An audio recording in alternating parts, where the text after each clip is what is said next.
right, it is the WMAY morning news feed. I'm Greg Bishop, and we're live in studio with Springfield Mayor Jim Langfelder. Mayor, thanks for taking time with us. How are you? Great. How about yourself? Not too shabby. It's good to see your face. Right. Yeah, I wasn't sure. It's kind of awkward people's reaction when you come into a place. Yeah. But I think everybody's still getting acclimated and keeping their distance. You should continue to wash your hands, things of that nature. So So that's good to be in this position. what's the policy going to be at the city of Springfield for employees and even for Springfield City Council meetings now? Well, there's no mask. So we, sunsetted that yesterday. So, that's pretty much business as usual. But again, I think good hygiene is always appropriate, especially when you go back to when we grew up. We were told to wash our hands frequently, and now we know why. No, you're exactly right. And it's always a studious thing to do. If you got to sneeze into your elbow. Right. Go to the bathroom and get that coughing fit out of the way or something to that effect. Wash your hands. And if you're sick, stay home. I mean, these are some pretty basic things. Right, and that continues to be the case. So hopefully people continue to live that way each and every day. All right, Mayor, let's get into some other city business. We've got the budget that passed Tuesday. Pretty big budget, of course, the corporate budget, and then you've also got CWLP's budget. Give us the highlights here. What are some of the major priorities that you were able to get through in there? Well, one is with regards to sewer work being done. In addition, the big one, I guess, would be the relocations of fire stations. That's been wanted for decades. We've had plans drawn up, never been in the position to do that. So we're proud to be in that position due to, good fiduciary management and, the assistance of ARPA funds. Senator Durbin and Senator Duckworth were the ones that prevailed on that side to allow cities to have it across the country. But that does help us build those station houses. We're putting a portion, I think $4 million out of $10 million, roughly around that amount, into that project. And then also fire engines that were needed. These would retire the ones that are 15 years of age and older. And then, of course, technology for the police department, and the list goes on and on. So we've got the budget that starts, is it today or is it at the end of the month? March, it starts today. Okay, March 1st. So today is the day that the budget starts. Over the next year, what are some other big things? Are we going to see shovels in the ground for the fire department, the new stations, or are we going to see some planning underway on all of that? How is that going to play out, and when are people going to see those results? Well, the planning's been underway. We intend to break ground on each of those stations if, of course, material costs, labor costs come in as expected. And so we will move forward on all three of those if at all possible. That's the intent. With regards to other potential projects, with the sewers around the lake, taking care of our lake, we're going to have a public meeting with regards to the aeration system that we've kind of introduced as one of the solutions for the water quality. And that didn't pass, right? Correct. It was kind of held in committee for the time being. And we've made the commitment to the lake property owners to have a public forum, and that's what we intend to do with regards to that. So the other thing that we'll look at in the upcoming year is, of course, recruitment, not only for the police and fire department, but also, how do we create job opportunities and train the workforce of the future, especially when it comes to hospitality, housing development, things of those nature. So we'll probably be coming back with ARPA requests associated with economic development on those sense. I do want to talk more about the ARPA dollars. Of course, you've got like 14 some odd million that's still in hand. Some of that's been budgeted, but you have an additional 17 million that's expected again later on this year. So we'll touch on that a bit. We're talking with Springfield Mayor Jim Langfelder here at 7:44 on the WMAY morning news feed. I'm Greg Bishop. But let's just touch base really briefly. We talked about the mask mandate being lifted. We talked about, things somewhat getting back to a sense of normalcy. What do you think that will mean, and what will it look like for the city of Springfield when it comes to tourism, when it comes to St. Patrick's Day parades coming up? You got a whole host of other things. Are we going to get back to a bustling, thriving economy that we saw before the pandemic? Well, I think we will eventually. I think you'll see a gradual escalation, I guess, of activities. St. Patrick's Day Parade will be the first test of that. I think people are ready to go out. There's still some people that are, conscientious. And I think once you get through March, the flu season, typically, I think as the summer months approach, I think, and there's no further escalation of COVID or another transition into a different phase of it, I think people will get more comfortable, and then we'll have a rebound of the tourism that we've seen previously. So we will have a better year than last year, and then next year, of course, will be better than this year. Any lessons learned over the past 2 years? And it's hard not to include the politics of all of this. We've seen it play out in the courts. We've seen it play out on the House floor. We've seen it play out nationally. What kind of lessons have been learned from how to manage these types of events in the future? Well, for myself, I thank God for my mother because she was kind of like the peacemaker of the family. And so, people say, "Oh, you're too nice a guy." The focus I always had was how do we move forward with, kind of a split council. And it's all about keeping people together, focusing on, improving the next day and the next week and the next month, next year. So that's been the focus. And we've held it together very well.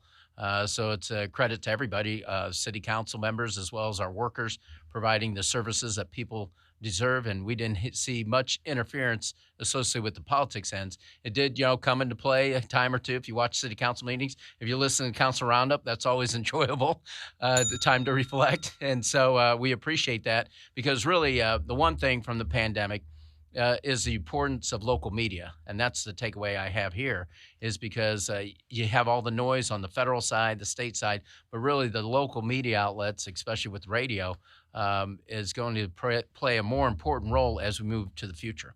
We're talking with Springfield Mayor Jim Langfelder here on the WMAY morning news feed. Can you stick around to another segment? Okay, so we'll keep you to the top of the hour because I do want to talk more about the federal funds, how those are going to be used, especially the $17 million additional dollars that are coming, and how taxpayers in the state, in the city of Springfield, are going to be benefiting from that. So stay tuned. It is here on the WMAY morning news feed. I'm Greg Bishop. Now 7:47. It's a large plane, but it's also what time it is right now on WMAY. Let's take a look at that forecast, where today you got a high of 65, sunny skies, clear overnight, the low of 34. And then Wednesday, sunny skies, the high of 60. And Mayor, let's talk a bit about the use of ARPA dollars. And of course, we've got $14 million from the $17 million you guys received last year, an additional $17 million coming forward. You talked a bit about how some of that has been budgeted in the budget that starts today, and some of the other ideas there are for infrastructure improvements and whatnot. What is going to be the best use of those dollars in your estimation to get the biggest bang for the buck for taxpayers? Because they're still taxpayer dollars. Right, and it seems like the $34 million that we received seems like a large sum, which it is, but it doesn't go very far in today's economy, especially when you're looking at the infrastructure needs of sewers, roads, firehouses that we've talked about. And then the other capital that we don't talk about as much, but is become more prevalent and important is the human capital. So that's what we look forward to, leveraging those dollars with additional grants. How do we move forward in that capacity to touch all those areas? So far, we mentioned the firehouses as well as the sewer lining because that impacts all areas of our community. With regards to sewers around the lake, so you eliminate the septic systems. That's a key component. And then larger projects like out north, we have an EPA order to kind of correct the sewer system out in that direction. So we're looking on those areas. But with regards to the human capital, we were looking at a teen empowerment area for the Comer Cox Park, Chamberlain Park, which are underutilized spaces, try to gear that more towards teen activities and how we can engage youth and show them the opportunities that they might not otherwise see. And we believe that will help stem, individuals going into gangs and, falling, to those type of praise. You want them to behave in a better manner. One way you have to do that is invest in those areas. Do you anticipate, and is this already done, and apologize if it is something that is already done and I just don't know about it, is there going to be an area where all of the federal dollars that are spent are kind of outlined in a one-stop shop type thing? So, members of the media or even the public and the taxpayers can kind of see where all these dollars are ultimately going to evaluate. Is this the best use? And maybe even a year later, 2 years later, kind of look back and say, this was productive or it wasn't productive. No doubt. We started off with the ward plan meetings, and then we've asked, in each ward what individuals would like to see in their area or throughout the city with the use of ARPA funds. But from that, we will have a document that shows how we've leveraged it and how we maximize as much as possible, and what the end game was. And so we don't want to, you've spent 34 million or gone through it, and then you don't have anything to show from it.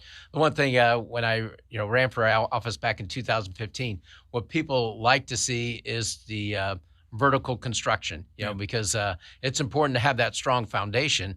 Otherwise, without that, you cannot get the vertical construction. So it'll be a combination of things, but you want to be able to point to projects, initiatives, excuse me, that, withhold the test of time with regards to the ARPA funds. But what we're receiving is $34 million. The county's received $30+ million. The school district, I think, received $100 million. So that's a significant amount of money coming into our area, and we need to maximize it, just not as a city acting alone, but how do you work with other government entities, the private sector, to really transform the area?